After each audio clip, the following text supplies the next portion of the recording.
E चलन कारवाई करताना वाहतूक पोलीस अधिकारी आणि अंमलदारांनी खासगी मोबाईल फोनचा वापर फोटो किंवा चित्रीकरणासाठी करता येणार नाही, अशा आशयाचे आदेश अप्पर पोलीस महासंचालक वाहतूक महाराष्ट्र राज्य मुंबई यांच्या कार्यालयाने पुन्हा एकदा जारी केलेले आहेत। या आदेशाचे उल्लंघन केल्यास संबंधितांवर शिस्तभंगाची कारवाई करण्यात येणार आहे। परिवहन मंत्र्यांची नाराजी आणि संघटनेची तक्रार। परिवहन मंत्री प्रताप सरनाईक यांच्या अध्यक्षतेखाली विधान भवनात वाहतूक संघटनेसोबत बैठक आयोजित करण्यात आली होती। याच बैठकीत हा मुद्दा उपस्थित करण्यात आला।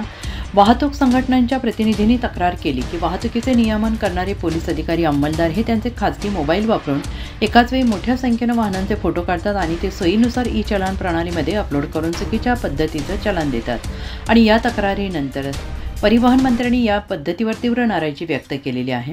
अप्पर पोलीस महासंचालक वाहतूक यांच्या कार्यालयाने यापूर्वी संदर्भ क्रमांक 2 ते 4 नुसार खासगी मोबाईलचा वापर न करण्याचे आदेश दिले होते। तरीही काही घटकांमध्ये हे नियम पाळले जात नसल्याचं निदर्शनास आलेलं आहे।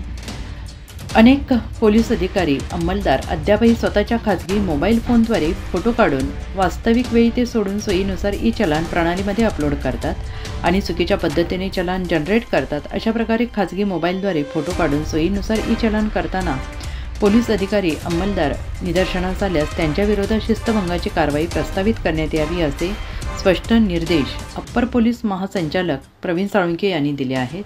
हे आदेश तातडीने अंमलात आणण्याकरिता मुंबई, ठाणे, पुणे, नागपूर, नवी मुंबई, पिंपरी चिंचवडसह राज्यातील सर्व पोलीस आयुक्त, पोलीस अधीक्षक आणि महामार्ग पोलीस ठाण्यांना पत्र पाठवण्यात आलेलं आहे।